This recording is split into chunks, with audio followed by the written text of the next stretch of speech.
You're talking to a leader and this person is managing 10, 15, 20 people and there is a communication problem.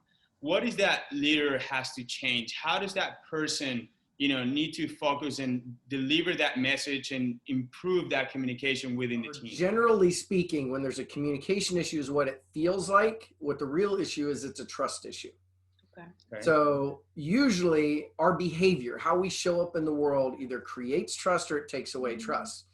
And trust is divided up into different categories. I might trust you to drive my son to school, but I don't trust you to make breakfast, So it's like what that's based on is what we've experienced in the past up till now is creating that outcome.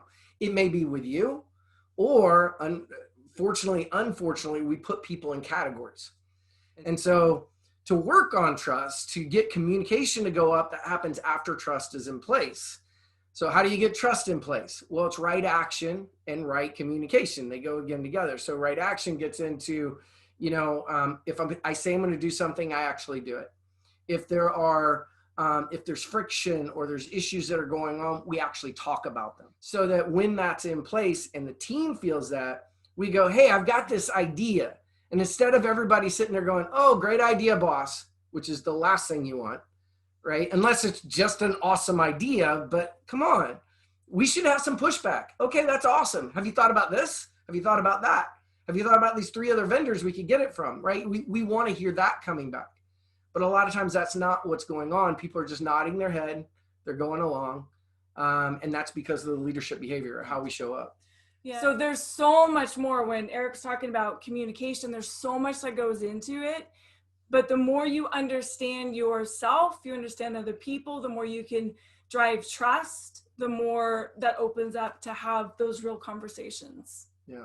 So 2020 was a tough year for all of us. And when we opened this conversation, you said, we're ready to hit 2021, leave 2020 behind us. What's coming for you guys next year? Are you guys preparing something? What's coming? What's ahead? That's funny. So last 2 days, we've been doing a lot of planning on 2021.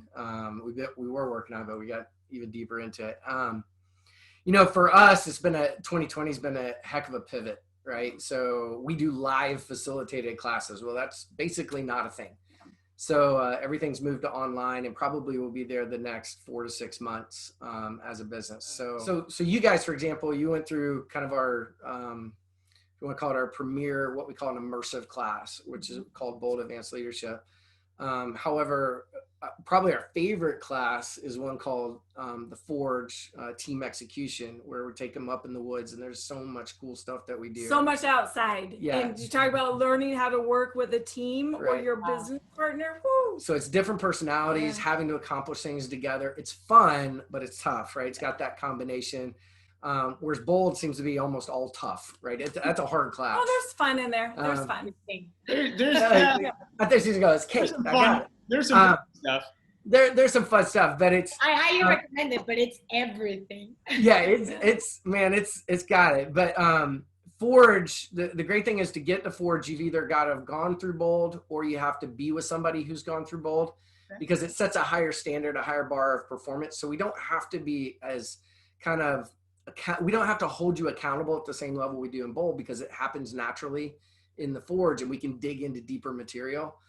We're just excited to be able to run that class. We have another one called The Advantage, which is all about communication and just all the things a little bit that we've talked about here, and how to build the trust and connect and all the things that are going on there. And then we've got all these other things that we're doing internally in organizations. So that's where our focus is. Okay. But, and then also the Leadership for Managers. So the virtual program, we held it. Excited to do that. We're excited to join that. You talk about, for businesses, for founders, especially who are growing and managing teams, it's a necessity. Yeah. Because, Bold gives you 3 days up in the mountains and you're absolutely working on you as that leader. And then we work with you afterwards. But this one, you're immersed into skills, problem solving, really looking at you, looking at your team through all different types of skills, whether it's conflict, communication, trust, emotional intelligence, for 3 months. And so what you get to do from that, from the very beginning to the end, will blow your mind. Yeah. And so we know that the virtual piece, and we'll keep them small so you still have an immersive feel, But we know that's where we really get to shift for the next 6 months before we go live. Yeah. Our whole, there's 2 ways to change behavior, and we focus on managers and leaders of companies, but there's 2 ways to do it. One of them is a deep emotional impact, right? So you think about anything that's happened in our life where we've had a lot of emotion around it, whether good or bad, usually changes come out of that, and they can be lasting changes, right? So that's one way. And that happens in our immersive classes. And bold. Right, bold, forwards, advantage. But that's what they do. They're a short period of time, but man, they're hard hitting and they're impactful, and you're doing things instead of just learning things, so you feel it and you can actually shift, right? And so that works. Virtual, where we've struggled with doing virtual prior to this year, is that virtual requires a lot of repetition, because you don't get the emotional impact on virtual. It's not live. You're not feeling it. It's information. It's like being in school in some way. So what we're doing in those is we got the repetition. That's why it goes for so long. For real, guys, thank you very much. We were so happy that we were able to do this. I think a lot of people are going to watch this, and it's going to be very helpful and very useful. Thank you for your tips, for your suggestions, for your time, and we wish you the best for 2021. Right on. We are so honored. We're so excited to see what you all do too. Yeah. Yes, for sure. We'll be in touch. Thank you very much, and we'll see you next week at Coffee with Founders. All right. Thank you. Bye. Bye-bye.